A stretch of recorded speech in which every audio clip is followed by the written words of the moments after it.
ದೇವನಾಮಕ್ಕೆ ಸ್ತೋತ್ರವಾಗಲಿ. ಮತ್ತು ದಾವರ್ತಿ ದೇವರ ಸನ್ನಿಧಾನದಲ್ಲಿ ಈ ಮುಂಜಾನೆಯಲ್ಲಿ ದೇವರನ್ನು ಆರಾಧಿಸುವುದಕ್ಕೆ ಸರ್ವಶಕ್ತನಾದ ದೇವರು ನಮ್ಮ ಜೀವಿತದಲ್ಲಿ ಇನ್ನೊಂದು ವಾರವನ್ನು ಕೊಟ್ಟಿದ್ದಾನೆ. ಬನ್ನಿ ಆತನ ನಾಮವನ್ನು ಆರಾಧಿಸಿ ಆತನನ್ನು ಮಹಿಮೆಪಡಿಸುವ, ಪ್ರಾರ್ಥನೆ ಮಾಡುವ. ಸರ್ವಶಕ್ತನಾದ ದೇವರೇ, ಈ ಒಂದು ದಿನಕ್ಕಾಗಿ ಸ್ತೋತ್ರಪ್ಪ. ಈ ವಾರದ ಮೊದಲನೇ ದಿನದಲ್ಲಿ ನಿಮ್ಮ ಮಕ್ಕಳಾದ ನಾವು ನಿಮ್ಮ ಸನ್ನಿಧಾನಕ್ಕೆ ಸೇರಿ ಬರುವಂತೆ ನಿಮ್ಮ ಪ್ರೀತಿಯನ್ನು, ನಿಮ್ಮ ಸಂರಕ್ಷಣೆಯನ್ನು, ನಿಮ್ಮ ಎಲ್ಲ ಉಪಕಾರಗಳನ್ನು ಧ್ಯಾನ ಮಾಡುವಂತೆ, ಅದರೊಟ್ಟಿಗೆ ಕೃತಜ್ಞತೆಯಿಂದ ಸ್ತೋತ್ರ ಸಲ್ಲಿಸುವಂತೆ ನಮ್ಮ ಜೀವಿತದಲ್ಲಿ ಕೊಟ್ಟಂಥ ಅವಕಾಶಕ್ಕಾಗಿ ಸ್ತೋತ್ರ. ಇಂದಿನ ಆರಾಧನೆಯನ್ನು ನಿಮ್ಮ ಕರಗಳಿಗೆ ಸಮರ್ಪಿಸ್ತಾ ಇದ್ದೇವೆ. ಆರಾಧನೆಯ ಆರಂಭದಿಂದ ಅಂತ್ಯದವರೆಗೆ ದೇವರ ಸಾನ್ನಿಧ್ಯ, ದೇವರ ಪ್ರಸನ್ನತೆಯನ್ನು ಅನುಭವಿಸುವಂತೆ ಕೃಪೆ ಮಾಡು. ಈ ಸಂದರ್ಭದಲ್ಲಿ ಕರ್ತನೆ, ನಮ್ಮ ದೇಶದ, ನಮ್ಮ ರಾಜ್ಯದ, ನಮ್ಮ ಪಟ್ಟಣದ, ನಮ್ಮ ಗ್ರಾಮದ ಪ್ರತಿಯೊಂದು ಸ್ಥಳಗಳಲ್ಲಿ ನಡೆಯುವಂಥ ಎಲ್ಲ ಪರಿಶುದ್ಧ ಆರಾಧನೆಗಳನ್ನು ನಿಮ್ಮ ಕರಗಳಿಗೆ ಸಮರ್ಪಿಸ್ತಾ ಇದ್ದೇವೆ. ಪ್ರತಿಯೊಂದು ಆರಾಧನೆಗಳು ಆತ್ಮನ ನಿಯಂತ್ರಣದಲ್ಲಿ ಆಗಿರುವಂತೆ ಸಹಾಯ ಮಾಡು. ಇಂದಿನ ಆರಾಧನೆಗಳ ಮೂಲಕ ದೇವರ ನಾಮ ಮಹಿಮೆ ಹೊಂದಲಿ ಎಂಬುದಾಗಿ ನಾವು ಪ್ರಾರ್ಥಿಸ್ತಾ ಇದ್ದೇವೆ. ಯಾರಾದರೂ ಕರ್ತನೆ ಶಾರೀರಿಕವಾದ ಕ್ಷೀಣಾವಸ್ಥೆಯಿಂದ ನಿಮ್ಮನ್ನು ಆರಾಧಿಸುವುದಕ್ಕೆ ಹೋಗುವುದಕ್ಕೆ ಸಾಧ್ಯವಿಲ್ಲದೆ ಮನೆಗಳಲ್ಲಿ ಆಗಿರುವುದಾದರೆ ಅಂಥವರನ್ನು ನಿಮ್ಮ ಕರಗಳಿಗೆ ಸಮರ್ಪಿಸಿ ಪ್ರಾರ್ಥಿಸ್ತಾ ಇದ್ದೇವೆ. ಅವರಿಗೆ ಬೇಕಾದಂಥ ನಿಮ್ಮ ಆಲೋಚನೆಗಳನ್ನು ದೇವರ ಆತ್ಮನು ತಾನೇ ತಿಳಿಯಪಡಿಸಿ ಎಂಬುದಾಗಿ ನಾವು ಪ್ರಾರ್ಥಿಸ್ತಾ ಇದ್ದೇವೆ. ಪ್ರಾರ್ಥನೆ ಕೇಳಿದ್ದಕ್ಕಾಗಿ ಸ್ತೋತ್ರ. ಯೇಸು ಕ್ರಿಸ್ತನ ಪುತ್ರ ನಾಮದಲ್ಲಿ ಬಿಡುತ್ತೇವೆ ತಂದೆ, ಆಮೆನ್. ಪುತ್ರದಾವರ್ತಿ ಎಲ್ಲರಿಗೂ ಯೇಸು ಕ್ರಿಸ್ತನ ನಾಮದಲ್ಲಿ ನಮ್ಮ ವಂದನೆಗಳನ್ನು ತಿಳಿಸ್ತಾ ಇದ್ದೇವೆ. ದೇವಾದಿ ದೇವನು, ರಾಜಾದಿ ರಾಜನು, ಯೇಸು ನನ್ನ ರಕ್ಷಕ, ಯೇಸು ಯೇಸು ಯೇಸು ಯೇಸು ನನ್ನ ರಕ್ಷಕ. ಈ ಹಾಡಿನ ಚರಣಗಳನ್ನು ಹಾಡಿ ದೇವರ ನಾಮವನ್ನು ನಾವು ಮಹಿಮೆ ಪಡಿಸುವ. ದೇವಾದಿ ದೇವನು, ರಾಜಾದಿ ರಾಜನು, ಯೇಸು ನನ್ನ ರಕ್ಷಕ. ದೇವಾದಿ ದೇವನು, ರಾಜಾದಿ ರಾಜನು, ಯೇಸು ನನ್ನ ರಕ್ಷಕ. ಯೇಸು ಯೇಸು ಯೇಸು ಯೇಸು ನನ್ನ ರಕ್ಷಕ. ಹಲ್ಲೆಲೂಯಾ. ಯೇಸು ಯೇಸು ಯೇಸು ಯೇಸು ನನ್ನ ರಕ್ಷಕ. ದೇವಾದಿ ದೇವನು, ರಾಜಾದಿ ರಾಜನು, ಯೇಸು ನನ್ನ ರಕ್ಷಕ. ದೇವಾದಿ ದೇವನು, ರಾಜಾದಿ ರಾಜನು, ಯೇಸು ನನ್ನ ರಕ್ಷಕ. ಯೇಸು ಯೇಸು ಯೇಸು ಯೇಸು ನನ್ನ ರಕ್ಷಕ. ಹಲ್ಲೆಲೂಯಾ. ಯೇಸು ಯೇಸು ಯೇಸು ಯೇಸು ನನ್ನ ರಕ್ಷಕ. ಉನ್ನತದಲ್ಲಿ ಇರುವ ಉನ್ನತನೇ, ನೀನು ಎನ್ನಲ್ಲಿ ಇರುವೆ ಸ್ತೋತ್ರ. ಉನ್ನತದಲ್ಲಿ ಇರುವ ಉನ್ನತನೇ, ನೀನು ಎನ್ನಲ್ಲಿ ಇರುವೆ ಸ್ತೋತ್ರ. ಆಕಾಶ ಮಂಡಲದ ಸೃಷ್ಟಿಕರ್ತನೇ, ನಿನ್ನ ವಾಕ್ಯದಿಂದ ಸಂತೈಸುವಿ ಸ್ತೋತ್ರ. ಆಕಾಶ ಮಂಡಲದ ಸೃಷ್ಟಿಕರ್ತನೇ, ನಿನ್ನ ವಾಕ್ಯದಿಂದ ಸಂತೈಸುವಿ ಸ್ತೋತ್ರ. ದೇವಾದಿ ದೇವನು, ರಾಜಾದಿ ರಾಜನು, ಯೇಸು ನನ್ನ ರಕ್ಷಕ. ಯೇಸು ಯೇಸು ಯೇಸು ಯೇಸು ನನ್ನ ರಕ್ಷಕ. ಹಲ್ಲೆಲೂಯಾ. ಯೇಸು ಯೇಸು ಯೇಸು ಯೇಸು ನನ್ನ ರಕ್ಷಕ. ಯೋರ್ದಾನ್ ಪ್ರವಾಹದ ಸಮಯದಲ್ಲಿ ನೀನು ನನ್ನನ್ನು ಕಾದಿಹೆ ಸ್ತೋತ್ರ. ಯೋರ್ದಾನ್ ಪ್ರವಾಹದ ಸಮಯದಲ್ಲಿ ನೀನು ನನ್ನನ್ನು ಕಾದಿಹೆ ಸ್ತೋತ್ರ. ಎರಿಕೋದ ಕೋಟೆಯನ್ನು ತೊರೆದು ಹಾಕಿ ಎಂದು ನನ್ನೊಡನೆ ಇರುವೆ ಸ್ತೋತ್ರ. ಎರಿಕೋದ ಕೋಟೆಯನ್ನು ಎಂದು ನನ್ನೊಡನೆ ಇರುವೆ ಸ್ತೋತ್ರ. ದೇವಾದಿ ದೇವನು ರಾಜಾದಿ ರಾಜನು ಯೇಸು ನನ್ನ ರಕ್ಷಕ. ಯೇಸು ಯೇಸು ಯೇಸು ಯೇಸು ನನ್ನ ರಕ್ಷಕ. ಹಲ್ಲೆಲೂಯಾ. ಯೇಸು ಯೇಸು ಯೇಸು ಯೇಸು ಬೇಗನೆ ಬರುವ ಆತ್ಮ ಪ್ರಿಯನೇ, ನಾನು ನಿನಗಾಗಿ ಕಾಯುವೆ ಸ್ತೋತ್ರ. ಬೇಗನೆ ಬರುವ ಆತ್ಮ ಪ್ರಿಯನೇ, ನಾನು ನಿನಗಾಗಿ ಕಾಯುವೆ ಸ್ತೋತ್ರ.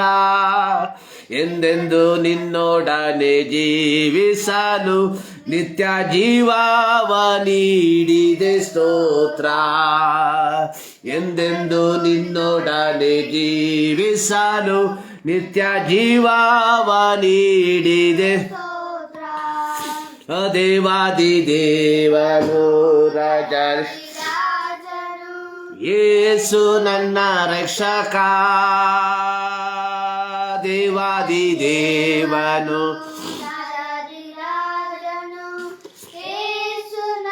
ರಕ್ಷಕ. ಯೇಸು ಯೇಸು ಯೇಸು ಯೇಸು ನನ್ನ ರಕ್ಷಕ. ಹಲ್ಲೆಲೂಯಾ. ಯೇಸು ಯೇಸು ಯೇಸು ಯೇಸು ನನ್ನ ರಕ್ಷಕ. ಹಲ್ಲೆಲೂಯಾ. ಉನ್ನತದಲ್ಲಿ ಇರುವ ಉನ್ನತನೇ, ನೀನು ಎನ್ನಲ್ಲೇ ಇರುವಿ ಸ್ತೋತ್ರ. ಆಕಾಶ ಮಂಡಲಗಳ ಸೃಷ್ಟಿಕರ್ತನೆ, ನಿನ್ನ ವಾಕ್ಯದಿಂದ ಸಂತೈಸುವೆ ಸ್ತೋತ್ರ. ಈ ಮುಂಜಾನೆಯಲ್ಲಿ ಮತ್ತೊಂದು ಆವರ್ತಿ ದೇವಾದಿ ದೇವನು ರಾಜಾದಿ ರಾಜನು ನಮ್ಮ ಕರ್ತನೂ ಆದ ಯೇಸು ಕ್ರಿಸ್ತನನ್ನ ಆರಾಧಿಸುವುದಕ್ಕೆ ದೇವರು ನಮ್ಮ ಜೀವಿತದಲ್ಲಿ ಈ ಒಂದು ದಿನವನ್ನು, ಸಂದರ್ಭವನ್ನು, ಅವಕಾಶವನ್ನು ಕೊಟ್ಟಿದ್ದಾನೆ.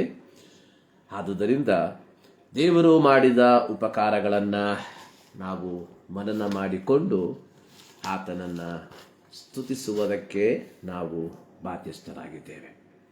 103ನೇ ಕೀರ್ತನೆ ಅದರ 20ನೇ ವಾಕ್ಯ, ದೇವದೂತರೇ, ಆತನ ಶಬ್ದಕ್ಕೆ ಕಿವಿಗೊಡುವವರೇ, ಆತನ ಆಜ್ಞೆಯನ್ನು ನೆರವೇರಿಸುವ ಪರಾಕ್ರಮಶಾಲಿಗಳೇ, ಯೆಹೋವನನ್ನು ಕೊಂಡಾಡಿರಿ.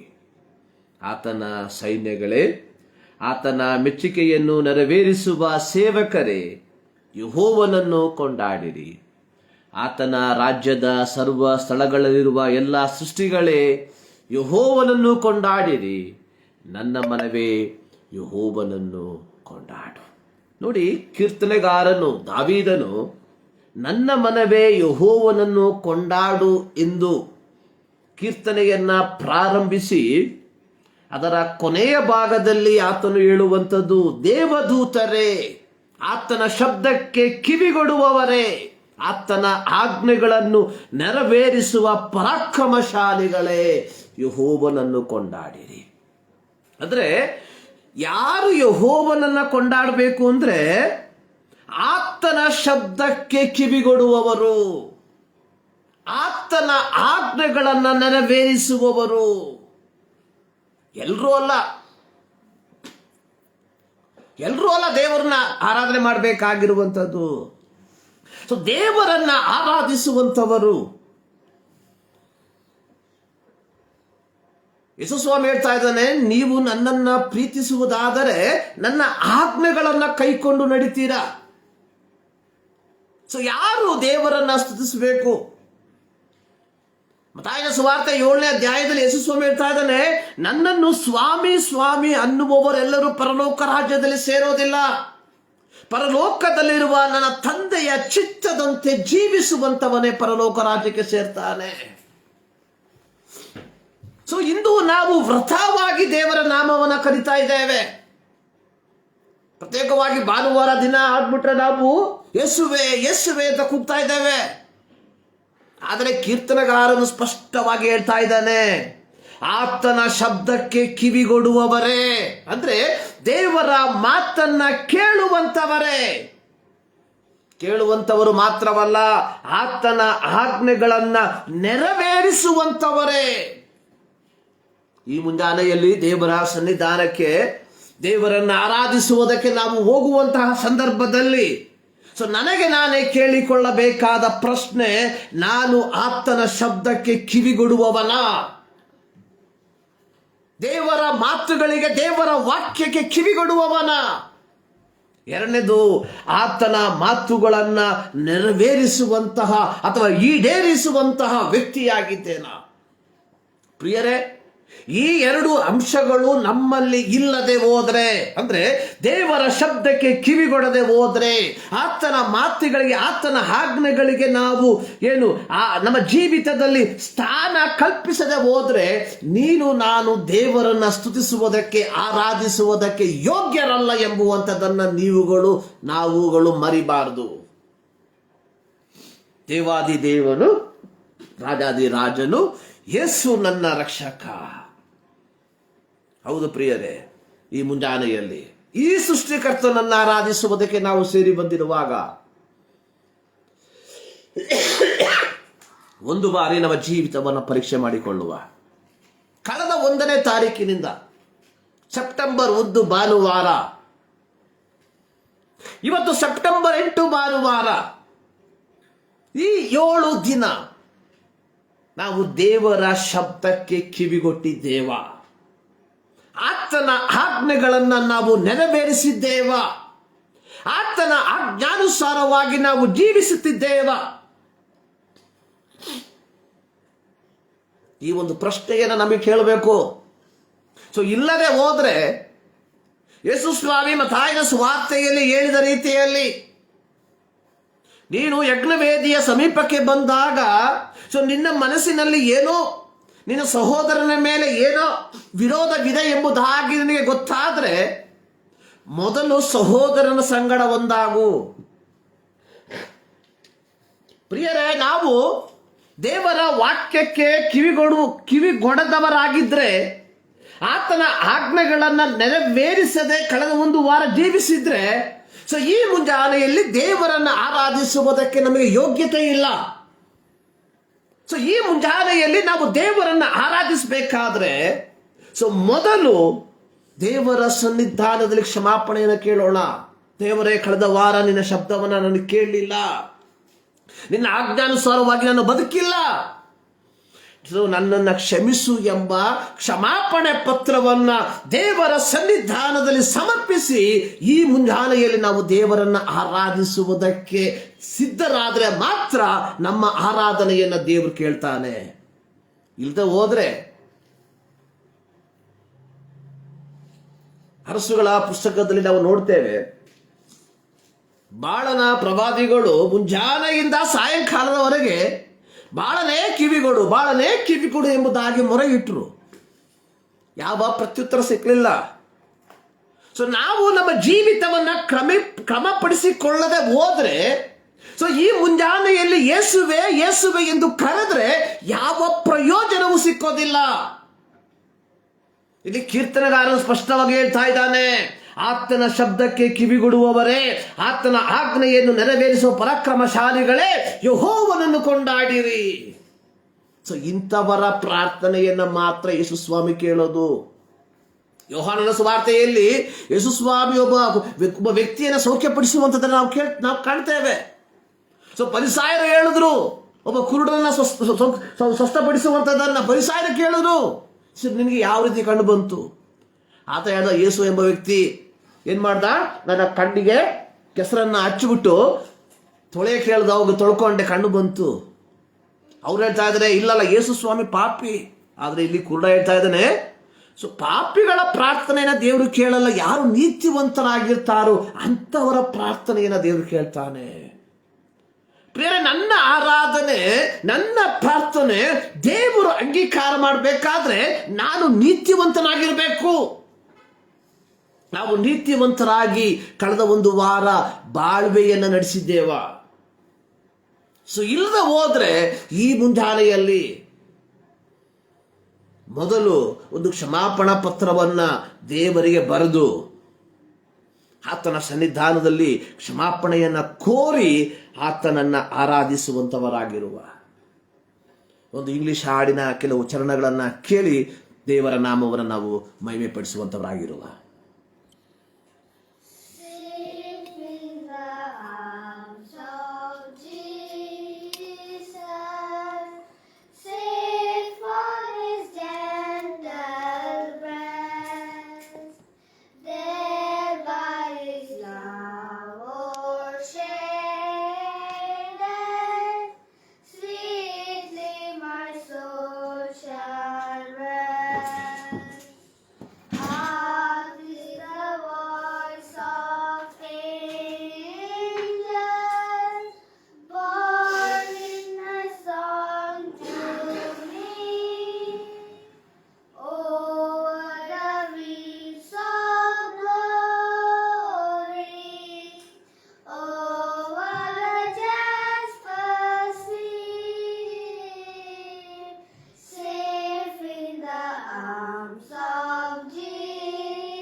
Safe in the arms of Jesus ಅಂದರೆ ಯೇಸುವಿನ ಕರಗಳಲ್ಲಿ ಸಂರಕ್ಷಣೆ. ಅರಸನಾದ ದಾವೀದ ಇಸ್ರಾಯೇಲರ ಕಾನೇಶು ಕುಮಾರಿಯನ್ನು ಅಥವಾ ಸೆನ್ಸಸ್ ಅನ್ನು ತೆಗೆದುಕೊಂಡ. ಇದು ಯೆಹೋವನಿಗೆ ಇಷ್ಟ ಕಾಣಲಿಲ್ಲ. ಯಾಕೆಂದ್ರೆ ದಾವೀದನಿಗೆ ಒಂದು ಆಸೆ, ನನ್ನ ಆಳ್ವಿಕೆಯಲ್ಲಿ ಎಷ್ಟು ಲಕ್ಷ ಜನರಿದ್ದಾರೆ ಎಂಬುದನ್ನು ತಿಳಿದುಕೊಳ್ಳುವುದಕ್ಕೆ. ದೇವರ ಅನುಮತಿ ಇಲ್ಲದೆ ಅಥವಾ ದೇವರೊಂದಿಗೆ ಇದರ ಕುರಿತಾಗಿ ವಿಚಾರಿಸದೆ ದಾವೀದ ಏನು ಮಾಡ್ದ? ಒಂದು ಸೆನ್ಸಸ್ ಅನ್ನು ತಗೊಂಡ, ಜನಗಣತಿಯನ್ನು ತೆಗೆದುಕೊಂಡ. ಇದರ ಫಲವಾಗಿ ದೇವರ ಕೋಪ ಇಸ್ರಾಯೇಲರ ಮೇಲೆ ಬಿತ್ತು. ಸಂಹಾರ ದೂತನು ಅನೇಕರನ್ನ ಕೊಂದಾಕ್ಬಿಟ್ಟ.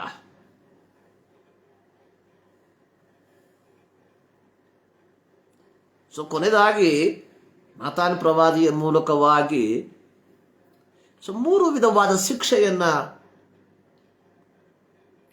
ದಾವೀದನಿಗೆ ತಿಳಿಸ್ಕೊಟ್ಟ ಯೆಹೋವ. ಅದರಲ್ಲಿ ಒಂದು ಶಿಕ್ಷೆ ಎನ್ನುವಂಥದ್ದು ಯೆಹೋವನ ಹಸ್ತದಲ್ಲಿ ಬೀಳುವಂಥದ್ದು.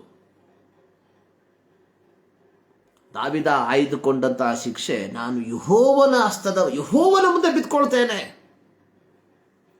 ಆತ ಕರುಣಾಮಯ, ಆತನು ಕರುಣಾಮಯಿ, ಆತನು ನನ್ನನ್ನು ಕಾಪಾಡ್ತಾನೆ.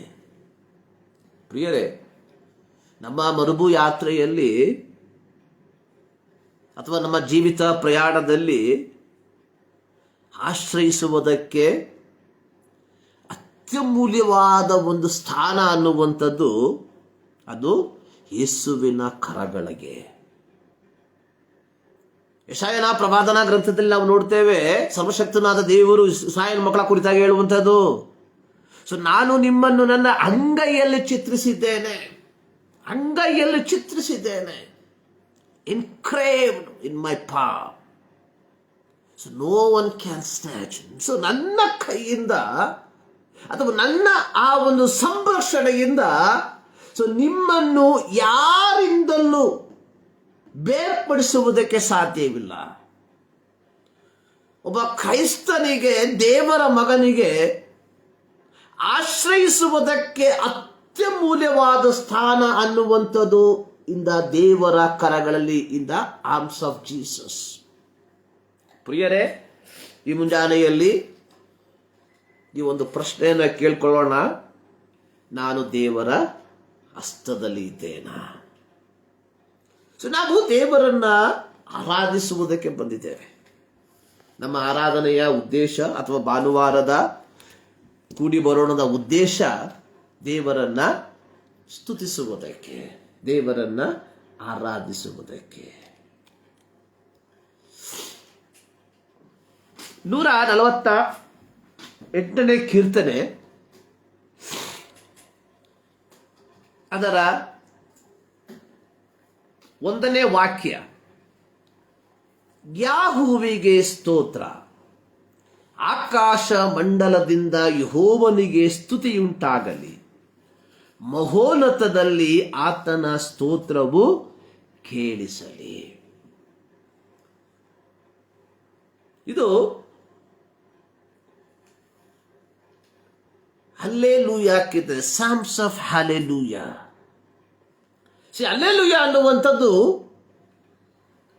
2 ಪದ. ಒಂದು ಹಲ್ಲೆಲೂ ಅಂದ್ರೆ ಲೆಟ್ ಅಸ್ ವರ್ಷಿಪ್, ದೇವರನ್ನ ಸ್ತುತಿಸೋಣ, ನಾವು ಸ್ತುತಿಸೋಣ.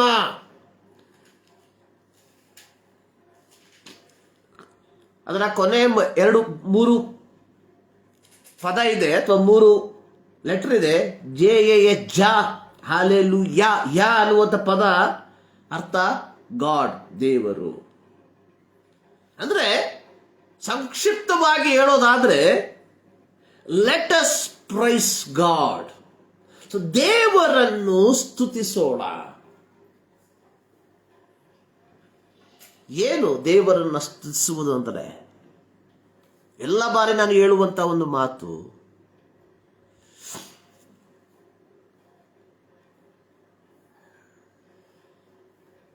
ದೇವರನ್ನ ಸ್ತುತಿಸುವುದು ಅಂದ್ರೆ ದೇವರ ಮಹತ್ವವನ್ನ, ದೇವರ ಶ್ರೇಷ್ಠತೆಯನ್ನ,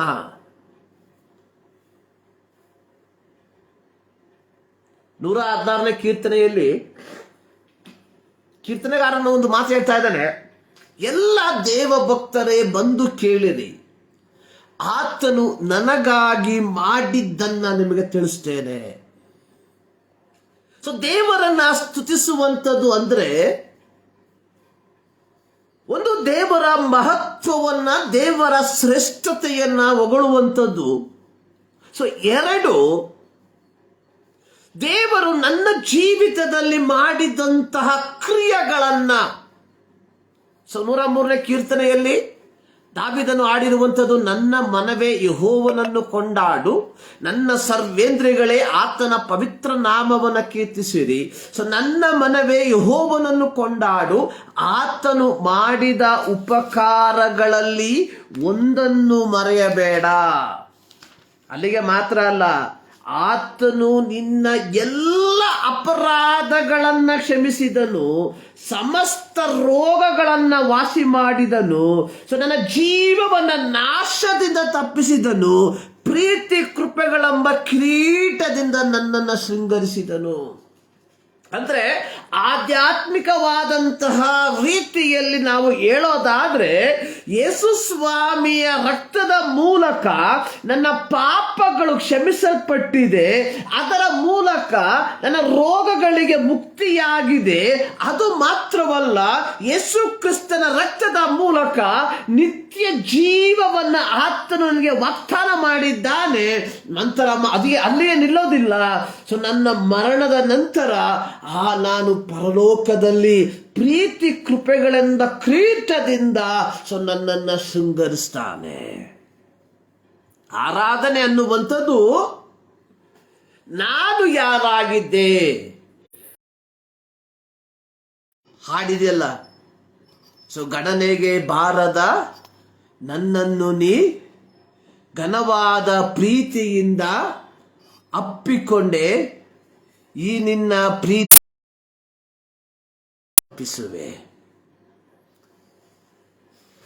ಪ್ರಿಯರೇ, ಆರಾಧನೆ ಅನ್ನುವಂಥದ್ದು ದೇವರು ನನ್ನ ಜೀವಿತದಲ್ಲಿ ಮಾಡಿದ ಉಪಕಾರಗಳನ್ನ ಮನನ ಮಾಡಿಕೊಂಡು ಕೂಪದಲ್ಲಿ ಬಿದ್ದಂತಹ ನನ್ನನ್ನ ದೇವರು ತನ್ನ ಮಗನಾದ ಯೇಸು ಕ್ರಿಸ್ತನ ಬಿಡುಗಡೆ. ದೇವರನ್ನ ಸ್ತುತಿಸುವುದು ಅಂದ್ರೆ ಏನು? ಸೊ ದೇವರು ನನ್ನ ಜೀವಿತದಲ್ಲಿ ಮಾಡಿದಂತಹ ಕಾರ್ಯಗಳನ್ನ ಹೊಗಳುವಂಥದ್ದಾಗಿದೆ. ಸೊ ಈ ಮುಂಜಾನೆಯಲ್ಲಿ ದೇವರ ಸನ್ನಿಧಾನದಲ್ಲಿ ನಾವು ಆರಾಧನೆಗೋಸ್ಕರವಾಗಿ ಬಂದಿರುವಾಗ, ದೇವರು ನನ್ನ ಅಪರಾಧಗಳನ್ನು ಕ್ಷಮಿಸಿದ್ದಾನೆ, ನಿತ್ಯ ಜೀವದಿಂದ ನನ್ನನ್ನು ತುಂಬಿಸಿದ್ದಾನೆ, ಪ್ರೀತಿ ಕೃಪೆಗಳೆಂಬ ಕೃಪೆಗಳೆಂಬ ಕಿರೀಟದಿಂದ ನನ್ನನ್ನು ಆವರಿಸಿದ್ದಾನೆ. ಆ ಒಂದು ಶ್ರೇಷ್ಠತೆಯನ್ನು ಅರ್ಥ ಮಾಡಿಕೊಂಡು ನಾವು ದೇವರನ್ನ ಸ್ತುತಿಸುವುದಕ್ಕೆ ಬಾಧ್ಯಸ್ಥರಾಗಿದ್ದೇವೆ. ಸೊ ಇಲ್ಲಿ ನಾವು ನೋಡುವಂಥದ್ದು 148ನೇ ಕೀರ್ತನೆಯಲ್ಲಿ ಆಕಾಶ ಮಂಡಲದಲ್ಲಿ ನೋಡಿ, ಅದರ ವಿವರಣೆಯನ್ನು ನಾವು 2ನೇ ವಾಕ್ಯದಲ್ಲಿ, ಎಲ್ಲಾ ದೇವದೂತರೇ ಆತನನ್ನ ಸ್ತುತಿಸಿರಿ, ಆತನ ಎಲ್ಲಾ ಸೈನ್ಯಗಳೇ ಆತನನ್ನ ಸ್ತುತಿಸಿರಿ, ಸೂರ್ಯ ಚಂದ್ರರೇ, ಹೊಳೆಯುವ ನಕ್ಷತ್ರಗಳೇ, ಉನ್ನತವಾದ ಆಕಾಶವೇ, ಜಲರಾಶಿಗಳೇ ಆತನನ್ನ ಸ್ತುತಿಸಿರಿ. ಅಂದ್ರೆ ಸೃಷ್ಟಿಕರ್ತನನ್ನ ಸೃಷ್ಟಿಗಳು ಸ್ತುತಿಸಬೇಕು ಎಂಬುವಂಥದ್ದನ್ನ ನಾವು ಇಲ್ಲಿ ನೋಡ್ತಾ ಇದ್ದೇವೆ. ಸೊ ಅಲ್ಲಿಗೆ ನಿಲ್ಲೋದಿಲ್ಲ. ನೋಡಿ 14ನೇ ವಾಕ್ಯ, ಆತನು ತನ್ನ ಪ್ರಜೆಗಳಿಗೋಸ್ಕರ ಗಲದ ಗೊಂಬನ್ನು ಎಬ್ಬಿಸಿದ್ದಾನೆ, ಆದುದರಿಂದ ಆತನ ಎಲ್ಲ ಭಕ್ತರು ಆಳು ಒಡೆಯ, ಯಹೂದ ಗ್ರೀಕ, ಹಣವಂತ ಬಡವ, ಗುಲಾಮ, ಮಕ್ಕಳು, ಹೆಂಗಳೆಯರು ಎಂಬ ವ್ಯತ್ಯಾಸವಿಲ್ಲದೆ ಪ್ರತಿಯೊಬ್ಬರು, ಅಂದ್ರೆ ಯಾರ್ಯಾರು ಯೇಸು ಕ್ರಿಸ್ತನ ರಕ್ತದ ಮೂಲಕ ಪಾಪ ಕ್ಷಮಾಪಣೆಯನ್ನು ಪಡೆದುಕೊಂಡು ನಿತ್ಯಕ್ಕೋಸ್ಕರವಾಗಿ ಆ ಒಂದು ನಿರೀಕ್ಷೆಯಲ್ಲಿ ತಮ್ಮ ಜೀವಿತವನ್ನ ಜೀವಿಸುತ್ತಿದ್ದಾರೋ ಅಂತಹ ಪ್ರತಿಯೊಬ್ಬರು ದೇವರನ್ನ ಸ್ತುತಿಸುವುದಕ್ಕೆ ಬಾಧ್ಯಸ್ಥರಾಗಿದ್ದಾರೆ. ಸೊ ಈಗ ನಾವು ಯೋಚನೆ ಮಾಡಿ, ನಾವು ದೇವರನ್ನ ಸ್ತುತಿಸುವಂತವರಾಗಿದ್ದೇವೆ. ಸೊ ಈ ಮುಂಜಾನೆ ನಾವು ಆತನ ಸನ್ನಿಧಾನಕ್ಕೆ ಸೇರಿ ಬಂದಿರುವಂಥದ್ದು ಆತನನ್ನ ಸ್ತುತಿಸುವುದಕ್ಕೋಸ್ಕರವಾಗಿ. 69ನೇ ಕೀರ್ತನೆ 34ನೇ ವಾಕ್ಯದಲ್ಲಿ ಬರೆದಿರುವಂಥದ್ದು, ಭೂಮಿ ಆಕಾಶಗಳು, ಸಮುದ್ರಗಳು, ಜಲಚರಗಳು ಆತನನ್ನ ಕೊಂಡಾಡಲಿ. ಸೊ ಅದೇ ರೀತಿಯಲ್ಲಿ 19ನೇ ಕೀರ್ತನೆಯಲ್ಲಿ ನಾವು ಕಾಣುವಂಥದ್ದು, ಆಕಾಶವು ದೇವರ ಪ್ರಭಾವವನ್ನ ಪ್ರಚುರಪಡಿಸಲಿ. ಪ್ರಿಯರೇ, ದೇವರ ಸೃಷ್ಟಿಗಳು ದೇವರನ್ನ ಮಹಿಮೆ ಪಡಿಸುವಂತಹ ಸಂದರ್ಭದಲ್ಲಿ ಈ ಆಕಾಶ, ಈ ಭೂಮಿ ಎಲ್ಲವೂ ಏನಾಗ್ತದೆ, ಅಳಿದು ಹೋಗುವುದಕ್ಕೆ ಇಡಲ್ಪಟ್ಟಿರುವಂಥದ್ದು. ಪ್ರಕಟಣೆ ಪುಸ್ತಕ ನಾವು ನೋಡ್ತೇವೆ, ನೂತನ ಆಕಾಶವನ್ನ, ನೂತನ ಭೂಮಂಡಲವನ್ನ ಕಂಡನು ಎಂಬುದಾಗಿ. ಅಂದ್ರೆ ಈ ಭೂಮಿಯಲ್ಲಿರುವಂತಹ ಪ್ರತಿಯೊಂದು ಅಳಿದು ಹೋಗುವುದಕ್ಕೆ ಸೃಷ್ಟಿಸಲ್ಪಟ್ಟಿರುವಂಥದ್ದು. ನಾವು ಕಾಣುವಂತಹ ಸೂರ್ಯ, ನಾವು ಕಾಣುವಂತಹ ಚಂದ್ರ, ನಾವು ಕಾಣುವಂತಹ ನಕ್ಷತ್ರ, ನಾವು ಕಾಣುವಂತಹ ಎಲ್ಲವೂ ಏನಾಗ್ತದೆ, ಒಂದು ದಿನ ಇಲ್ಲದೆ ಹೋಗ್ತದೆ. ಇಲ್ಲದೆ ಹೋಗುವಂತಹ ಈ ಸೃಷ್ಟಿಗಳು ದೇವರನ್ನ ಸ್ತುತಿಸುತ್ತಿರುವಾಗ ನಿತ್ಯತ್ವದ ವಾಗ್ದಾನವನ್ನ ಪಡಕೊಂಡಿರುವ ನಾವುಗಳು ಎಷ್ಟರ ಮಟ್ಟಿಗೆ ದೇವರನ್ನ ಸ್ತುತಿಸುವಂತವರಾಗಿರಬೇಕು. ಸೊ ಇದರ ಕುರಿತಾಗಿ ಎಂದಾದರೂ ಯೋಚನೆ ಮಾಡಿದ್ದೀರಾ? ನಾವು ಭಾನುವಾರ ಬರ್ತೇವೆ, ಪಾಸ್ಟರ್ ಹೇಳ್ತಾರೆ, ಕೈ ಎತ್ತಕ್ಕೆ ಕೈ ಎತ್ತುತ್ತೇವೆ, ಸ್ತೋತ್ರ ಮಾಡೋಣ, ಸ್ತೋತ್ರ ಮಾಡ್ತೇವೆ, ಅಲ್ಲೆಲ್ಲಿಗೆ ಹೇಳ್ರಿ, ಅಲ್ಲೆಲ್ಲಿಗೆ ಹೇಳ್ತೇವೆ, ಕೈ ತಟ್ರಿ, ಕೈ ತಟ್ತೇವೆ, ಮೇಲಕ್ಕೆ ಎತ್ತರಿ, ಮೇಲಕ್ಕೆ ಎತ್ತುತ್ತೇವೆ. ಕೆಲವು ಸಭೆಗಳಲ್ಲಿ ನಿಮ್ಮ ಖರ್ಚಿಪ್ಪನ್ನ ಬೀಸ್ತೇವೆ. ಯಾವುದು ಅಲ್ಲ ಆರಾಧನೆ. ಸೊ ಆರಾಧನೆ ಅಂದ್ರೆ ದೇವರನ್ನ ಸ್ತುತಿಸುವುದು ಅಂದ್ರೆ, ಸೊ ನನ್ನ ಜೀವಿತದಲ್ಲಿ ನಿರೀಕ್ಷೆ ಇಲ್ಲದೆ ಇದ್ದಂತಹ ನನ್ನ ಜೀವಿತದಲ್ಲಿ ಒಂದು ನಿರೀಕ್ಷೆಯ ಬೆಳಕನ್ನ, ಕಿಡಿಯನ್ನ ಒತ್ತಿಸಿದಂತಹ ದೇವರ ಪ್ರೀತಿಯನ್ನ ಮನನ ಮಾಡಿಕೊಂಡು ಆತನನ್ನ ಆರಾಧಿಸುವಂಥದ್ದು, ಹೊಗಳುವಂಥದ್ದಾಗಿದೆ ಆರಾಧನೆ. ಪ್ರಿಯರೇ, ಸೊ ಈ ಮುಂಜಾನೆಯಲ್ಲಿ ನಾವು ಯಾವ ವಿಧದಲ್ಲಿ ದೇವರನ್ನ ಆರಾಧಿಸ್ತಾ ಇದ್ದೇವೆ ಎಂಬುವಂತಹ ಪ್ರಶ್ನೆ ಸೊ ನಮಗೆ ನಾವೇ ಕೇಳಿಕೊಳ್ಳುವಂತವರಾಗಿರಬೇಕು.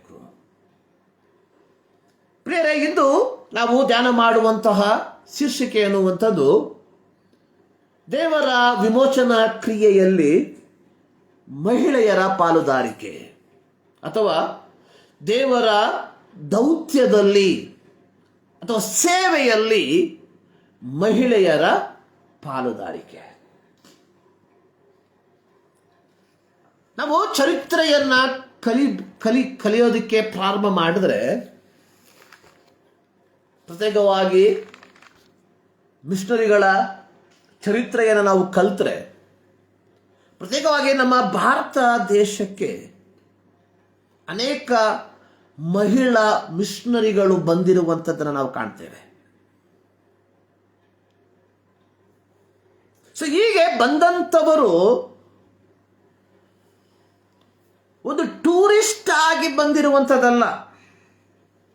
ಸೊ ಇಂದು ಅನೇಕ ಮಿಷನರಿಗಳು ಬರ್ತಾ ಇದ್ದಾರೆ.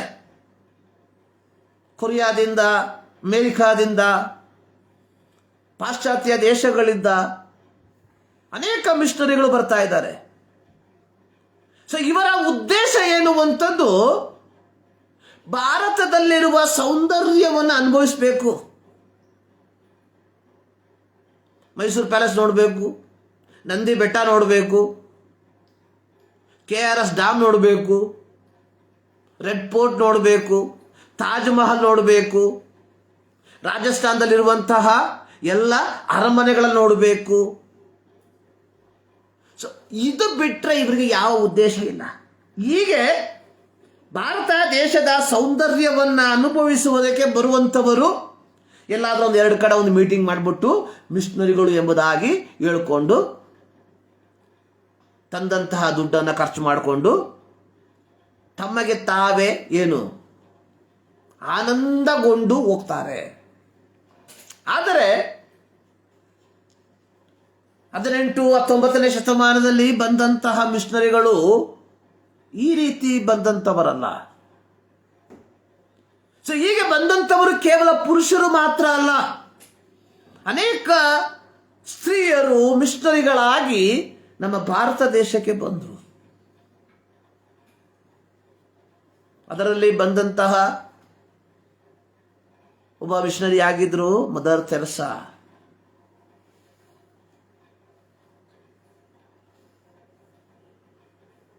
ಬಂದು ಈ ದೇಶದ ಕುಷ್ಠರೋಗಿಗಳ ಮಧ್ಯದಲ್ಲಿ ಸೇವೆಯನ್ನು ಸಲ್ಲಿಸಿ ಅವರಿಗೋಸ್ಕರವಾಗಿ ಪಡಪಾರದ ಪಾಡನ್ನು ಪಟ್ಟು ಹೋದಂತಹ ವ್ಯಕ್ತಿಯಾಗಿದ್ದರು ಮದರ್ ತೆರೆಸಾ.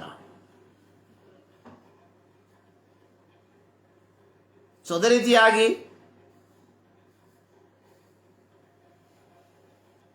ಬಂದಂತಹ ವ್ಯಕ್ತಿಯಾಗಿದ್ದರು ಏಮಿ ಕಾರ್ಮಿಕಲ್. ಈಕೆ ಐರ್ಲೆಂಡ್ ದೇಶದಲ್ಲಿ 1867ರಲ್ಲಿ ಜನನವನ್ನು ತಾಳಿದ್ರು. ಐರ್ಲೆಂಡ್ ದೇಶದಲ್ಲಿ 1867ರಲ್ಲಿ 1887ರಲ್ಲಿ ಅಂದರೆ 20 ವರ್ಷವಾದಾಗ ಹಡ್ಸನ್ ಟೈಲರ್ ಎಂಬ ಮಿಷನರಿಯ ಪ್ರಸಂಗವನ್ನು ಕೇಳಿ ಚೈನಾ ಇನ್ಲ್ಯಾಂಡ್ ಮಿಷನ್ ಎಂಬ ಸಂಸ್ಥೆಯ ಸ್ಥಾಪಕನಾದಂತಹ ಹಡ್ಸನ್ ಟೈಲರ್ ಅವರ ಪ್ರಸಂಗವನ್ನು ಕೇಳಿ ದೇವರು ನನ್ನನ್ನು ಸೇವೆಗೆ ಕರೆದಿದ್ದಾನೆ ಎಂಬುದಾಗಿ ತಮ್ಮನ್ನ ಸೇವೆಗೆ ಸಮರ್ಪಿಸಿಕೊಂಡ್ರು. ಯಾವಾಗ? 1887ರಲ್ಲಿ. ಅವರ ಗುರಿ ಚೈನಾದಲ್ಲಿ ಸೇವೆಗೆ ಹೋಗ್ಬೇಕು ಎಂಬುದಾಗಿ. ಆದರೆ ಹೋಗಕ್ಕಾಗಲಿಲ್ಲ. ಸೊ ನಂತರವಾಗಿ ಆಕೆ ಚರ್ಚ್ ಮಿಷನರಿ ಸೊಸೈಟಿ ಎಂಬ ಇನ್ನೊಂದು ಸಂಸ್ಥೆಗೆ ಸೇರಿಕೊಂಡು ಆ ಒಂದು ಮಿಷನರಿ ಮೂವ್ಮೆಂಟ್ನ ಮೂಲಕ ಜಪಾನ್ ದೇಶಕ್ಕೆ ಹೋದ್ಲು.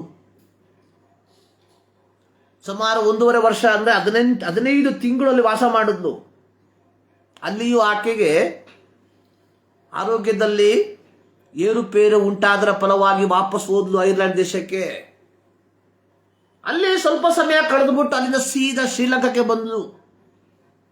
ಕೆಲ ಕಾಲ ಅಲ್ಲಿ ಸೇವೆ ಮಾಡಿ ಅಲ್ಲಿಂದ ಸೀದಾ ಬಂದಿದ್ದು ನಮ್ಮ ಬೆಂಗಳೂರಿಗೆ. ಸೊ ಇಲ್ಲಿಂದ ಆಕೆ ಏನು ಮಾಡಿದ್ಲು, ಪಕ್ಕದ ರಾಜ್ಯವಾಗಿರುವಂತಹ ತಮಿಳುನಾಡಿನ ದೋನಾವೂರ್ ಎಂಬ ಸ್ಥಳಕ್ಕೆ ಹೋಗಿ ಹೆಣ್ಣು ಮಕ್ಕಳ ಮಧ್ಯದಲ್ಲಿ, ಮಹಿಳೆಯರ ಮಧ್ಯದಲ್ಲಿ, ಯುವತಿಯರ ಮಧ್ಯದಲ್ಲಿ ಸೇವೆಯನ್ನು ಪ್ರಾರಂಭ ಮಾಡಿದ್ರು. ಇಲ್ಲಿ ಬಂದಾಗ ಅವರಿಗೆ ಗೊತ್ತಾಯಿತು, ಯಾಕೆಂದರೆ ದೇವದಾಸಿ ಪದ್ಧತಿ ಬಹಳ ಚಾಲ್ತಿಯಲ್ಲಿರುವಂಥದ್ದು. ಅನೇಕ ಹೆಣ್ಣು ಮಕ್ಕಳು, ಯುವತಿಯರು ಬಲವಂತವಾಗಿ ದೇವದಾಸಿ ಈ ಒಂದು ಪದ್ಧತಿಗೆ ತಳ್ಳಿ ಬಿಡುವಂತಹ ಒಂದು ಪರಿಸ್ಥಿತಿ. ಸೊ ಇದನ್ನು ನೋಡಿದಂತಹ ಏಮಿ ಕಾರ್ಮೆಕಲ್ ಅನೇಕ ಹೆಣ್ಣು ಮಕ್ಕಳನ್ನು ಆ ದೇವದಾಸಿ ಪದ್ಧತಿಯಿಂದ ಬಿಡುಗಡೆ ಮಾಡಿ ಅವರನ್ನು ಸಂರಕ್ಷಣೆ ಮಾಡಿದ್ರು. ಸೊ ಅವ್ರೇನು ಮಾಡಿದ್ರು, ದೋನಾವೂರಲ್ಲಿ ಒಂದು ಆಶ್ರಮವನ್ನು, ಹೆಣ್ಣು ಮಕ್ಕಳಿಗೋಸ್ಕರವಾಗಿ ಒಂದು ಆಶ್ರಮವನ್ನು ತೆರೆದು ತಾಯಿ ಇಲ್ಲದವರಿಗೆ ತಾಯಿಯಾದ್ರು. ನೋಡಿ, ಇದು ನಡೆದಂಥದ್ದು 1887ರಲ್ಲಿ. 1867ರಲ್ಲಿ ಜನನ ತಾಳಿದಂತಹ ಏಮಿ ಕಾರ್ಮೆಕಲ್ ಐರ್ಲೆಂಡ್ ದೇಶದಲ್ಲಿ ಹುಟ್ಟಿದಂಥವಳು. ತನ್ನ ಚಿಕ್ಕ ಪ್ರಾಯದಲ್ಲಿಯೇ ತನ್ನ ತಂದೆಯನ್ನ ಕಳ್ಕೊಂಡ್ಲು. ಬಹಳ ಕಷ್ಟಗಳ ಮೂಲಕವಾಗಿ ಹಾದು ಹೋದಂಥವಳು. ಆದರೆ 1887ರಲ್ಲಿ ಹಡ್ಸನ್ ಟೈಲರ್ ಅವರ ಒಂದು ಪ್ರಸಂಗವನ್ನು ಕೇಳಿ, ಮಿಷನರಿ ಜೀವಿತ ಎಂಬ ಪ್ರಸಂಗವನ್ನು ಕೇಳಿ, ದೇವರು ನನ್ನನ್ನು ಇದಕ್ಕೋಸ್ಕರವಾಗಿ ಕರೆದಿದ್ದಾನೆ ಎಂಬುದಾಗಿ ಮನಗೊಂಡು ಕುಟುಂಬವನ್ನು ಬಿಟ್ಟು ಕೇವಲ 20 ವರ್ಷ ಪ್ರಾಯದ ಹೆಣ್ಣು ಮಗು ಏನು ಮಾಡಿದ್ಲು? ಪ್ರಯಾಣವನ್ನು ಮಾಡಿದ್ಲು. ಸುಮಾರು 55 ವರ್ಷ ಭಾರತದಲ್ಲಿ ಯಾಕೆ ಸೇವೆ ಸಲ್ಲಿಸಿದ್ಲು? 1951ರಲ್ಲಿ ತನ್ನ 83ನೇ ವಯಸ್ಸಲ್ಲಿ ಇದೇ ದೋನಾವೂರಲ್ಲಿ ಏನು ಮಾಡಿದ್ಲು? ಆಕೆ ತನ್ನ ಅಂತ್ಯವನ್ನು ಕಂಡ್ಲು. ಸೊ ದೇವರ ಸೇವೆಯಲ್ಲಿ ಅಥವಾ ದೇವರ ವಿಮೋಚನಾ ಕ್ರಿಯೆಯಲ್ಲಿ ಮಹಿಳೆಯರ ಪಾಲುದಾರಿಕೆ, ದೇವರ ಸೇವೆಯಲ್ಲಿ, ದೇವರ ದೌತ್ಯದಲ್ಲಿ ಮಹಿಳೆಯರ ಪಾಲುಗಾರಿಕೆ. ಇಂದು ಅನೇಕ ಸಭೆಗಳಲ್ಲಿ ಇದರ ಕುರಿತಾಗಿ ದೊಡ್ಡ ಡಿಸ್ಕಷನ್ ನಡೆಯುವಂಥದ್ದನ್ನು ನಾವು ಕಾಣ್ತೇವೆ. ಅನೇಕ ಸಭೆಗಳಲ್ಲಿ ಹೆಣ್ಣು ಮಕ್ಕಳು, ಹೆಂಗಸರು ಪ್ರಸಂಗಿಸಬಾರದು ಎಂಬ ಅನೇಕ ವಿಧವಾದಂತಹ ವಿಚಾರಗಳನ್ನು ನಾವು ಕಾಣ್ತೇವೆ. ಆದರೆ ಚರಿತ್ರೆಯನ್ನು ನಾವು ಕಲಿಯೋದಾದರೆ ಮದರ್ ತೆರೇಸಾ ಬಗ್ಗೆ ನಮ್ಮೆಲ್ರಿಗೂ ಗೊತ್ತು. ಆಕೆ ಭಾರತದವಳಲ್ಲ. ಆದರೆ ಇಲ್ಲಿ ಬಂದು ಏನು ಮಾಡಿದ್ಲು? ಕುಷ್ಠರೋಗಿಗಳ ಮಧ್ಯದಲ್ಲಿ ಸೇವೆ ಮಾಡಿ ಇಲ್ಲೇ ಅಂತ್ಯವನ್ನು ಕಂಡರು.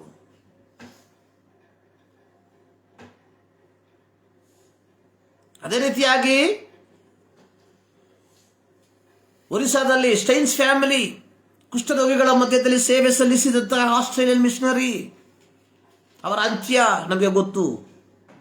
ಸೊ ಅನೇಕ ವ್ಯಕ್ತಿಗಳು, ಅದು ಪುರುಷರಾಗಿರ್ಬೋದು, ಯುವಕರಾಗಿರ್ಬೋದು, ಯುವತಿಯರಾಗಿರ್ಬೋದು, ಹೆಂಗಸರಾಗಿರ್ಬೋದು, ದೇವರ ದೌತ್ಯವನ್ನ, ದೇವರು ಅವರಿಗೆ ವಹಿಸಿದಂತಹ ದೌತ್ಯದಲ್ಲಿ ತಮ್ಮ ಪಾಲುಗಾರಿಕೆಯನ್ನ ಅವರು ಪೂರ್ತಿಗೊಳಿಸಿರುವಂಥದ್ದನ್ನು ನಾವು ಕಾಣ್ತೇವೆ.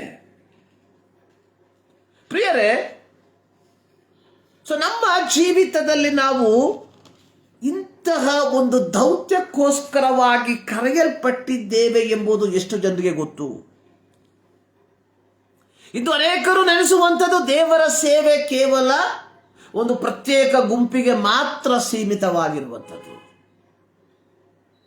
ಸೊ ಯಾರು ತಮ್ಮ ಲೌಕಿಕ ಕೆಲಸವನ್ನು ಬಿಟ್ಟು ಸತ್ಯವೇದ ಅಧ್ಯಯನವನ್ನು ಮಾಡಿ ರೆವರೆಂಡ್ ಎಂಬ ಒಂದು ಬಿರುದನ್ನ, ಪಾಸ್ಟರ್ ಎಂಬ ಬಿರುದನ್ನ ಪಡೆದುಕೊಂಡಿರ್ತಾರೆ, ಅಂಥವರಿಗೆ ಮಾತ್ರ ಸೀಮಿತವಾಗಿರುವಂಥದ್ದು ಯಾವುದು? ದೇವರ ಸೇವೆ ಎಂಬುದಾಗಿ. ನೋಡಿ, ಯೇಸು ಸ್ವಾಮಿ ತನ್ನ ಐಹಿಕ ಸೇವೆಯನ್ನ ಮುಗಿಸಿ ಆತನು ಪರಲೋಕಕ್ಕೆ ಒಯ್ಯಲ್ಪಡುವುದಕ್ಕಿಂತ ಮುಂಚಿತವಾಗಿ ತನ್ನ ಶಿಷ್ಯರಿಗೆ ಹೇಳಿದಂಥದ್ದು, ನೀವು ಹೊರಟು ಹೋಗಿ ಎಲ್ಲ ದೇಶಗಳ ಜನರನ್ನು ಶಿಷ್ಯರನ್ನಾಗಿ ಮಾಡ್ರಿ. ಅಂದ್ರೆ ಪ್ರತಿಯೊಬ್ಬ ಶಿಷ್ಯನ ಗುರಿ ಅನ್ನುವಂಥದ್ದು ಶಿಷ್ಯನನ್ನ ರೂಪಿಸುವಂಥದ್ದು.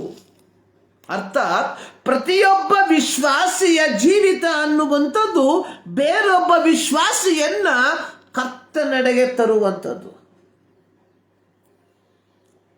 ಸೊ ಚೈನಾದಲ್ಲಿ ಒಬ್ಬ ವ್ಯಕ್ತಿಗೆ ಕುದುರೆ ಇತ್ತು. ಸೊ ಒಂದು ದಿನ ಆ ಕುದುರೆಯನ್ನು ಹೊರತು ಅವನನ್ನು ಬಿಟ್ಟು ದೂರ ಹೋಗ್ಬಿಡ್ತು. ಸೊ ಈ ವ್ಯಕ್ತಿಗೆ ತನ್ನ ವ್ಯಾಪಾರವನ್ನು ಮಾಡೋದಕ್ಕೆ ಯಾವ ವಾಹನ ಸೌಕರ್ಯವಿಲ್ಲದಿರುವಂತಹ ಒಂದು ಪರಿಸ್ಥಿತಿ.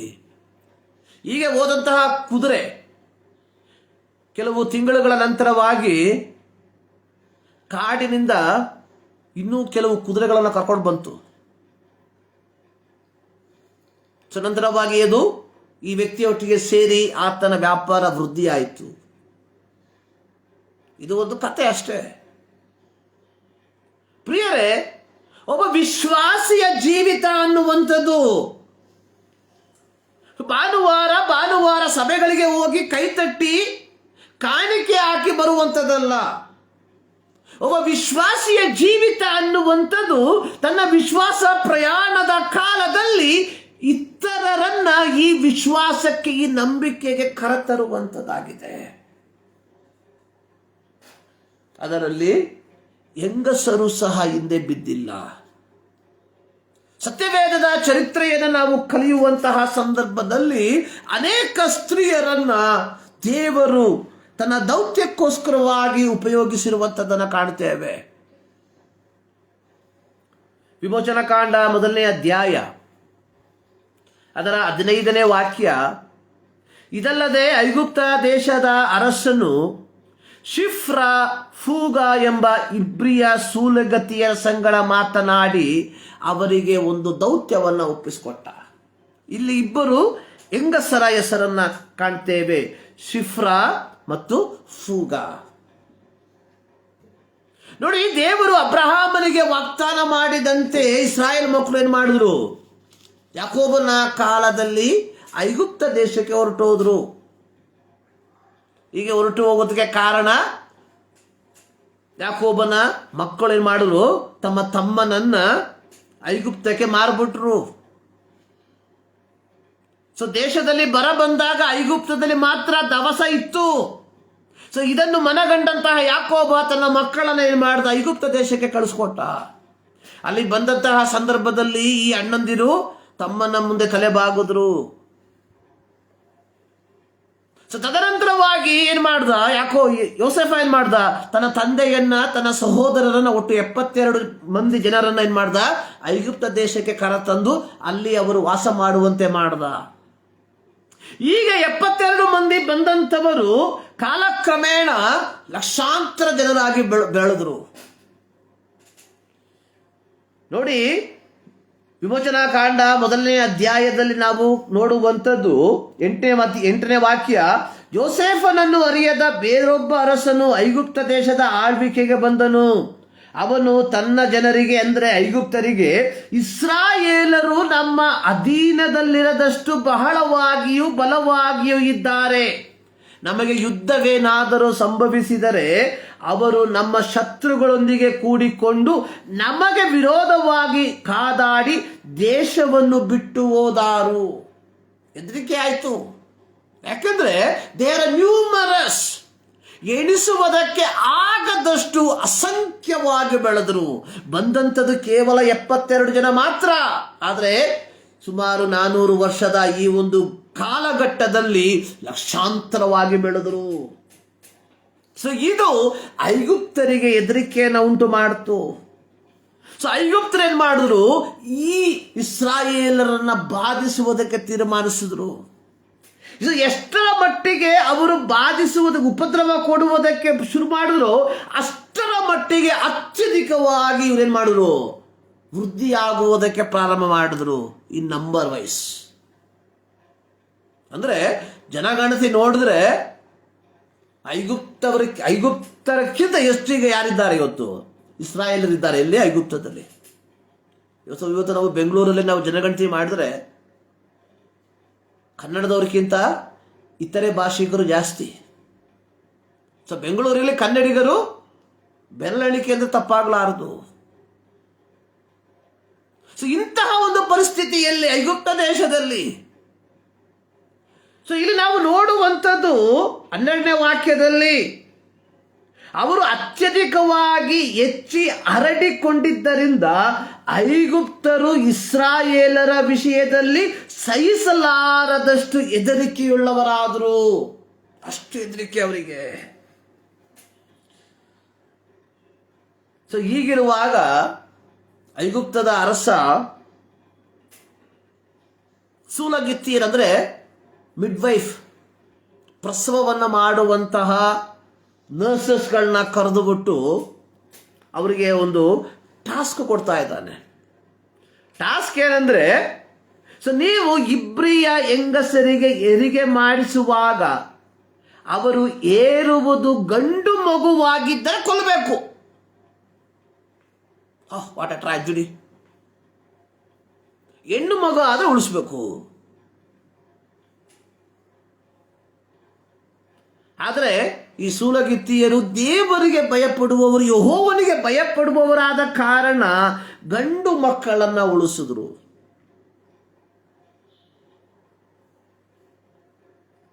ಸೊ ಇದು ಅತ್ಯಂತ ಉದ್ದ ದೀರ್ಘವಾದಂತಹ ಒಂದು ಸಮಯವಲ್ಲ, ಕಾಲಘಟ್ಟವಲ್ಲ.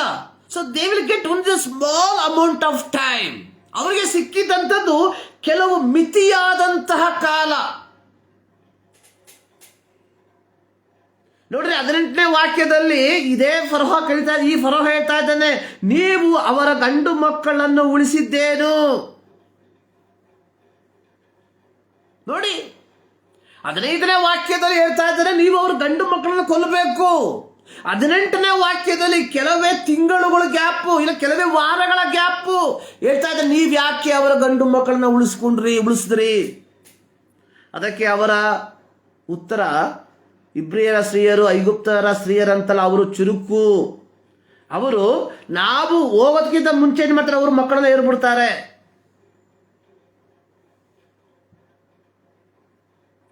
ಸೊ ನಂತರವಾಗಿ ನೋಡಿ 22ನೇ ವಾಕ್ಯದಲ್ಲಿ,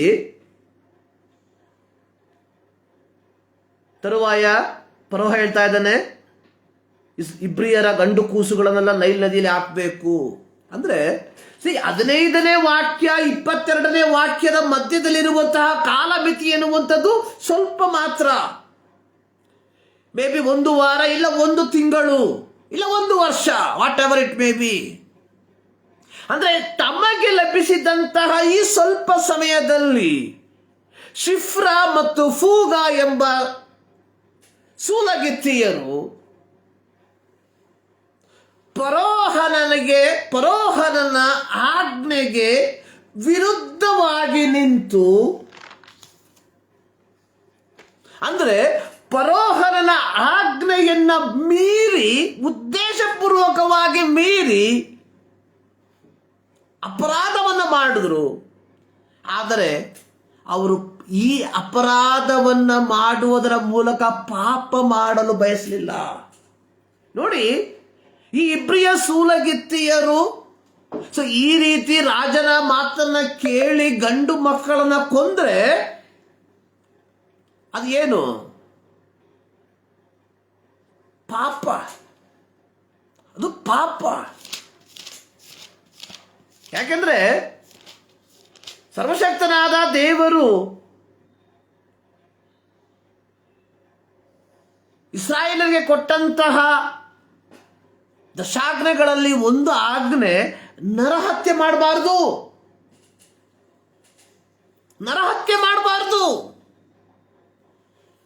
ಹೊಸ ಒಡಂಬಡಿಕೆಯ ಪ್ರಕಾರವಾಗಿ ಕೋಪ ಮಾಡಬಾರ್ದು.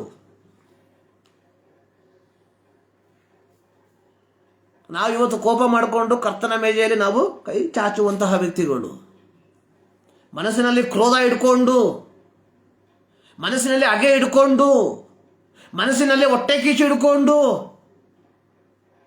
ನನ್ನ ನೆನಪಿಗೋಸ್ಕರ, ಅಂದ್ರೆ ಏನು ನೆನಪಿಗೋಸ್ಕರ? ಮಾನವ ಕುಲದ ಪಾಪಗಳ ಪರಿಹಾರಕ್ಕೋಸ್ಕರವಾಗಿ ತನ್ನನ್ನು ಯಜ್ಞಾರ್ಪಿತನಾಗಿ ಅರ್ಪಿಸಿದ ಆ ಯೇಸು ಕ್ರಿಸ್ತನ ರಕ್ತದ ಪಾಪ ಕ್ಷಮಾಪಣೆಯ ನೆನಪಿಗೋಸ್ಕರ ನಾವು ತೆಗೆದುಕೊಳ್ಳುತ್ತಿರುವಂತಹ ರೊಟ್ಟಿ, ನಾವು ತೆಗೆದುಕೊಳ್ಳುತ್ತಿರುವಂತಹ ದ್ರಾಕ್ಷಾರಸವನ್ನು ನಾವು ಇಂದು ತೆಗೆದುಕೊಳ್ಳುತ್ತಿರುವಾಗ ನಮ್ಮ ಮನಸ್ಸಿನಲ್ಲಿ ಹಗೆಗಳಿದೆ, ಕೋಪ ಇದೆ.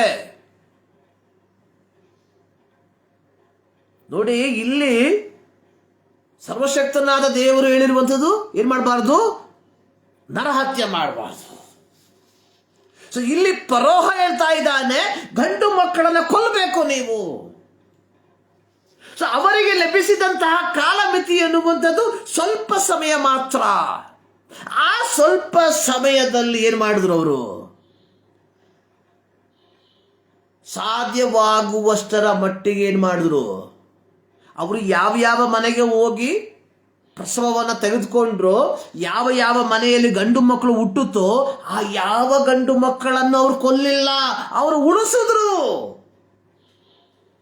ಪ್ರಿಯರೇ, ನೋಡಿ, ಶಿಫ್ರ ಫೂಗ 2 ಹೆಣ್ಣು ಮಕ್ಕಳು ಸೂಲಗಿತ್ತಿಯರು ತಮಗೆ ಲಭಿಸಿದಂತಹ ಸಂಕ್ಷಿಪ್ತ ಕಾಲಮಿತಿಯಲ್ಲಿ ರಾಜನ ಮಾತಿಗೆ ಭಯಪಡದೆ ಅಥವಾ ರಾಜನ ಮಾತಿಗೆ ಕಿವಿಗೊಡದೆ ರಾಜನ ಆಜ್ಞೆಯನ್ನ ಮೀರಿ ಉದ್ದೇಶಪೂರ್ವಕವಾಗಿ ಅಪರಾಧವನ್ನ ಮಾಡಿ, ಆದರೆ ಯೆಹೋವನಿಗೆ ವಿರೋಧವಾಗಿ ಪಾಪ ಮಾಡಲಿಲ್ಲ. ಪ್ರಿಯರೇ, ಪ್ರತ್ಯೇಕವಾಗಿ ಪ್ರೀತಿಯ ತಾಯಂದಿರೇ,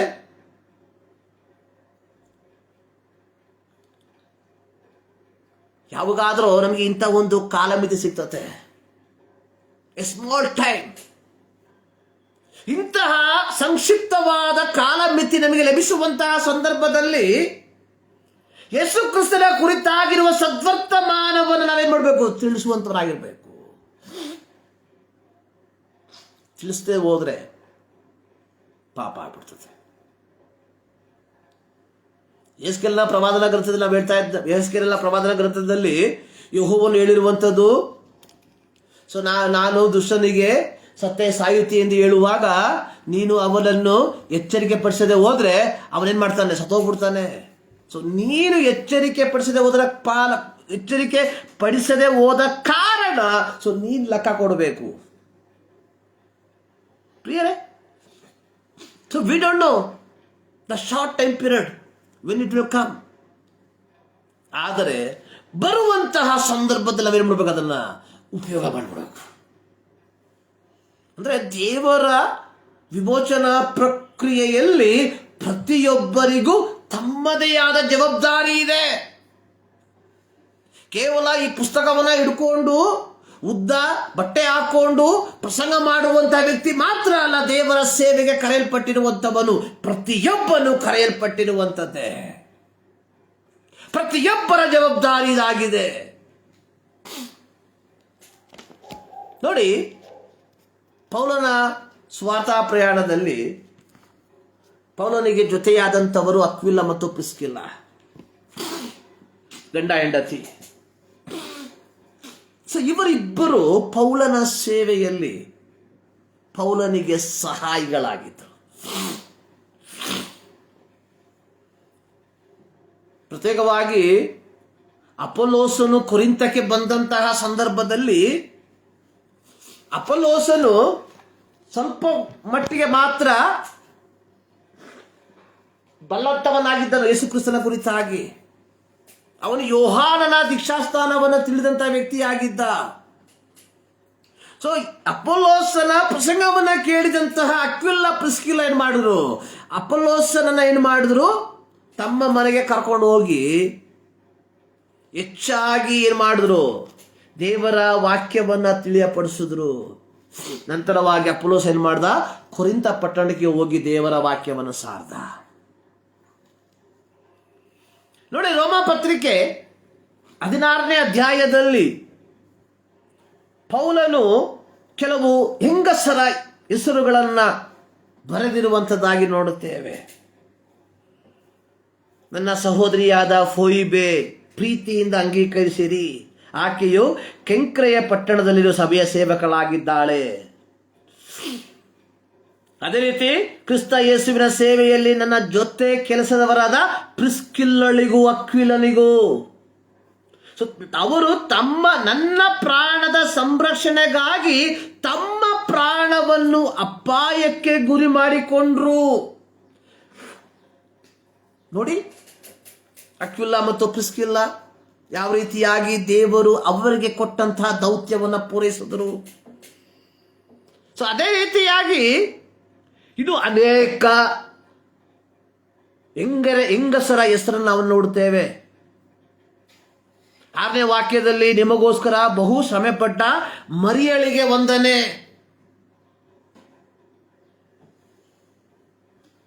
ಅದೇ ರೀತಿಯಾಗಿ 12ನೇ ವಾಕ್ಯ, ಕರ್ತನ ಸೇವೆಯಲ್ಲಿ ಪ್ರಯಾಸ ಪಟ್ಟವರಾದ ತ್ರುಫೋನಳಿಗೂ ಕರ್ತನ ಸೇವೆಯಲ್ಲಿ ಪ್ರಯಾಸ ಪಟ್ಟಿರುವ ಪೆರ್ಸಿಲಳಿಗೂ ವಂದನೆ. ದೇವರ ದೌತ್ಯದಲ್ಲಿ ಪ್ರತಿಯೊಬ್ಬರು ಭಾಗಿಗಳಾಗಿದ್ದಾರೆ. ನೋಡಿ, ಮಾರ್ಕನ ಸುವಾರ್ತೆಯಲ್ಲಿ ನಾವು ಯೇಸು ಸ್ವಾಮಿಯ ಆ ಮರಣದ ಸಂದರ್ಭದಲ್ಲಿ ನಾವು ಕಾಣುವಂಥ ಒಂದು ಕಾರ್ಯ.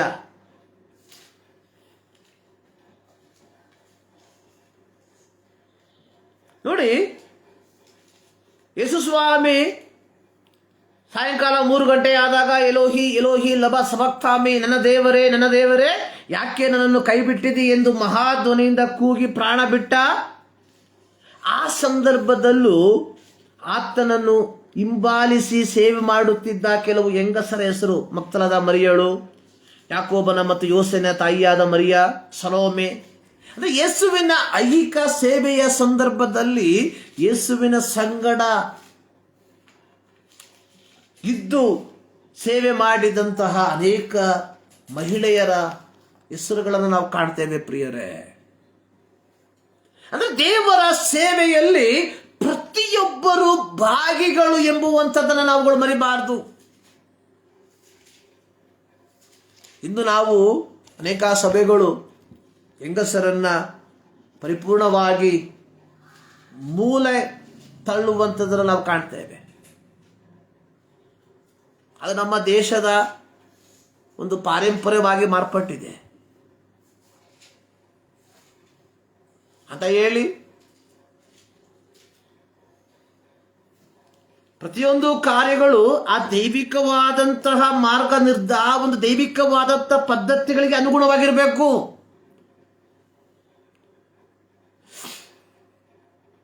ಅಧಿಕಾರ ನಡೆಸುವಂಥದ್ದಲ್ಲ ಸೇವೆ ಅನ್ನುವಂಥದ್ದು. ಸೇವೆ ಅನ್ನುವಂಥದ್ದು ಕ್ರಿಸ್ತನ ಸದ್ವರ್ತಮಾನವನ್ನು ತಿಳಿಯಪಡಿಸುವಂಥದ್ದು. ಸೊ ನಾವು ಇಲ್ಲಿ ನೋಡಿದಂಥದ್ದು ವಿಮೋಚನಾ ಕಾಂಡದಲ್ಲಿ ಶಿಫ್ರ ಮತ್ತು ಪೂಗ ಅವರು ಮಾಡುತ್ತಿದ್ದಂತಹ ಕೆಲಸದಲ್ಲಿ ಅದರ ಮೂಲಕ ರಾಜನ ಆಜ್ಞೆಗೆ ಭಯಪಡದೆ ದೇವರಿಗೆ ಭಯಪಟ್ಟು ತಮ್ಮ ದೌತ್ಯವನ್ನು ಪೂರೈಸುವಂಥದ್ದು. ನೋಡಿ, ಈ ಇಬ್ಬರು ಹೆಂಗಸರ ಹೆಸರನ್ನ ಈ ಭಾಗದಲ್ಲಿ ಅಲ್ಲದೆ ಬೇರೆ ಎಲ್ಲೂ ಕಾಣೋದಿಲ್ಲ, ಬೇರೆ ಎಲ್ಲೂ ಇಲ್ಲ ಇವರ ಹೆಸರು. ದೇ ಆರ್ ಓನ್ಲಿ ಆ ಒಂದೇ ಅಧ್ಯಾಯದಲ್ಲಿ, ಆ 1ನೇ ಅಧ್ಯಾಯದ 15ನೇ ವಾಕ್ಯದಲ್ಲಿ ಮಾತ್ರ ಶಿಫ್ರ ಪೂಗ ಎಂಬ ಇಬ್ರಿಯ ಸೂಲಿಗತ್ತಿಯರು.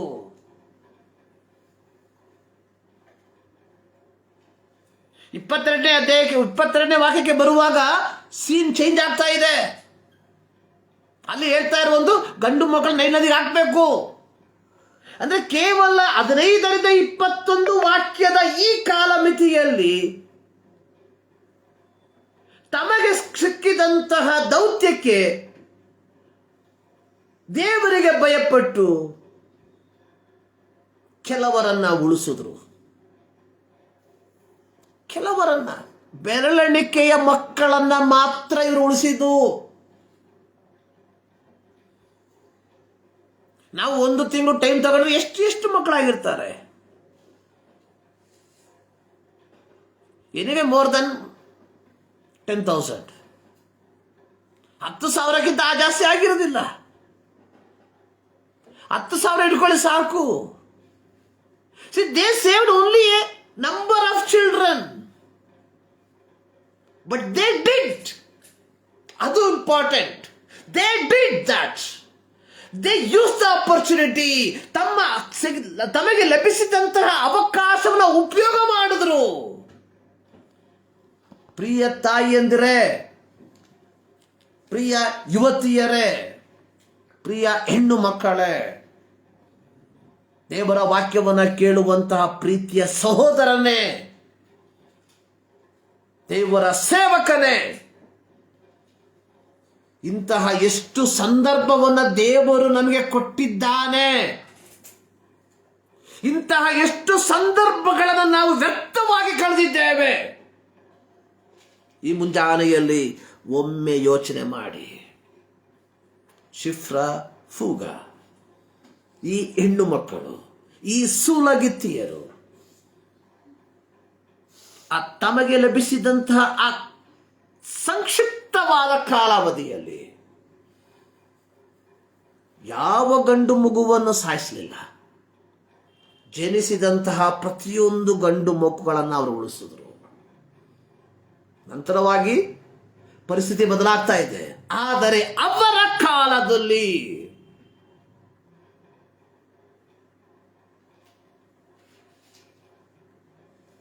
ಪ್ರಿಯರೇ, ಈ ಮುಂಜಾನೆಯಲ್ಲಿ ದೇವರ ಸನ್ನಿಧಾನಕ್ಕೆ ನಾವು ಸೇರಿ ಬಂದಿದ್ದೇವೆ. ಶಿಫ್ರ ಫೂಗ ಈ ಇಬ್ಬರು ಹೆಣ್ಣು ಮಕ್ಕಳಂತೆ ನಮಗೆ ಲಭಿಸುವಂತಹ ಆ ಬೆರಳೆಣಿಕೆಯ ದಿನದಲ್ಲಿ ದೇವರ ಸೇವೆಗೆ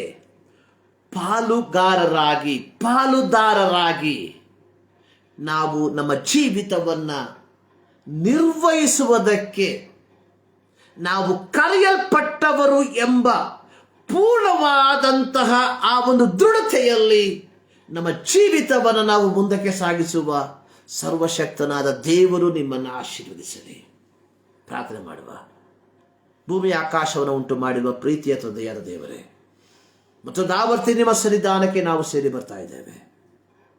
ನಿಮ್ಮ ವಾಕ್ಯದ ಮೂಲಕ ನಮ್ಮ ಸಂಗಡ ಮಾತನಾಡಿದಕ್ಕಾಗಿ ಸ್ತೋತ್ರ. ಹೌದು ಕರ್ತನೆ, ದೇವರ ವಿಮೋಚನಾ ಪ್ರಕ್ರಿಯೆಯಲ್ಲಿ ಲಿಂಗ ತಾರತಮ್ಯವಿಲ್ಲದೆ ಪ್ರತಿಯೊಬ್ಬರಿಗೆ ಕೊಟ್ಟಿರುವಂತಹ ದೌತ್ಯವನ್ನ ನಾವು ಅದರಲ್ಲಿ ಪಾಲುಗಾರರಾಗುವಂತೆ ನಮ್ಮೆಲ್ಲರ ಜೀವಿತದಲ್ಲಿ ಕೃಪೆ ಮಾಡೆಂಬುದಾಗಿ ನಾವು ಪ್ರಾರ್ಥಿಸ್ತಾ ಇದ್ದೇವೆ. ಈ ಮುಂಜಾನೆಯಲ್ಲಿ ದೇವರ ವಾಕ್ಯವನ್ನು ಕೇಳಿರುವಂತಹ ಪ್ರತಿಯೊಬ್ಬರಿಗಾಗಿ ಸ್ತೋತ್ರ. ತಮ್ಮ ಜೀವಿತವನ್ನ ಪುನಃ ಪರೀಕ್ಷಿಸಿ ಈ ವಾಕ್ಯಕ್ಕೆ ಅನುಸಾರವಾಗಿ ತಮ್ಮ ಜೀವಿತವನ್ನು ಕ್ರಮಪಡಿಸಿಕೊಳ್ಳುವಂತೆ ಕೃಪೆ ಮಾಡು. ಮತ್ತು ದಾವರ್ತಿ ನಮ್ಮನ್ನೇ ನಿಮ್ಮ ಕರಗಳಿಗೆ ಸಮರ್ಪಿಸ್ತಾ ಇದ್ದೇವೆ. ಪ್ರಾರ್ಥನೆ ಕೇಳಿದ್ದಕ್ಕಾಗಿ ಸ್ತೋತ್ರ. ಯೇಸು ಕ್ರಿಸ್ತನ ಮುದನಾಮದಲ್ಲಿ ಬೇಡುತ್ತೇವೆ ನಮ್ಮ ಪ್ರೀತಿಯ ತಂದೆ. ನಮ್ಮ ಕರ್ತನಾದ ಯೇಸು ಕ್ರಿಸ್ತನ ಕೃಪೆ, ತಂದೆಯಾದ ದೇವರ ಪ್ರೀತಿ, ಪವಿತ್ರಾತ್ಮನ ನ್ಯೂನತೆ ನಮ್ಮೆಲ್ಲರ ಸಂಗಡ ಇಂದಿನಿಂದ ಸದಾಕಾಲವು ನೆಲೆಯಾಗಿರಲಿ. ಸರ್ವಶಕ್ತನಾದ ದೇವರು ನಿಮ್ಮೆಲ್ಲರನ್ನ ಧಾರಾಳವಾಗಿ ಆಶೀರ್ವದಿಸಲಿ.